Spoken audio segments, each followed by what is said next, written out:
خداوند به اینا فرمود ادخلوا فی امم قد خلت من قبلکم من الجن والانس فی النار،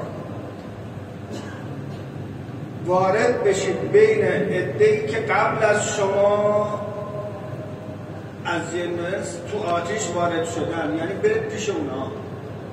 معلوم میشه که کسی فکر نکنه خطا خواهد کرد و از دنیا خواهد رفت و تموم خواهد شد یا برای قیامتش خواهد گذاشت.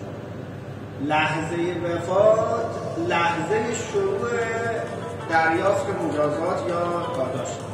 طبق آیه خداوند فرمود قبل از شما یه مش جن و انس بودن، قالتاقگری کردن، تشریف بردن جهنم، حالا شما تشریف برد پیش اونا. بعد جالبم فرمود که اونایی که قبلا بودن تا اینا رو میبینن لعنت می‌کنن. کلما دخلت امتون، هرگاه یه عده جهنمی تازه وارد جهنم میشن لعنت اختها، یعنی شبیه های خودش لعنت میکنن. تو باعث شدی من جهنم بشم، به اونگاه لعنت به تو باعث شدی من جهنم بشم. بعد فرمود که حتی علت داره کوفی ها جمعی ها، تا اینکه یکی یکی میمیرن، مجموعه میشن و کنار هم قرار میگیرن.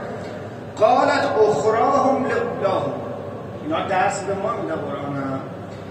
اخرا منظور پیروانه، اولام یعنی رهبران. میفرماد پیروان به رهبران خطاب میکنن، البته به خدا عرض میکنن خدایا هؤلاء اولونا، این رهبرای گمراه بودن که ما رو گمراه کردن.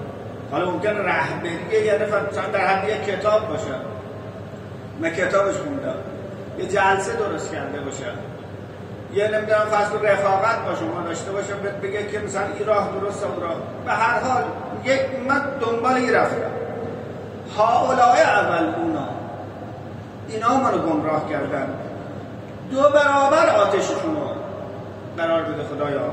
فآتهم عذابا ضعفا من النار، 2 برابر آتش به وجودشون بریز. برای که چی؟ برای که هم خودشون گمراه بودن هم ما رو گمراه کردن. بعد خداوند فرمود همه 2 برابر دارید. دلیلش هم فرمود قال لکل ضعف ولکن لا تعلمون، همه 2 برابر دارید. چرا؟ برای که رهبری که یا رئیس یا پیشوایی که گمراه بوده هم مزد گمراهیشو میگیره هم مزد گمراه کردنشو. حالا شما چرا؟ پیرو چرا؟ پیرو هم مزد گمراهیشو میگیره هم مزد دنبال گمراه رفتنشو. یعنی تو بودی که اینو پروبالش بدی، اگر تو نمی بودی این نمیتونه سرت پروبال بگیره. پس فرماد همه 2 برابر میشه. بعد فرماد که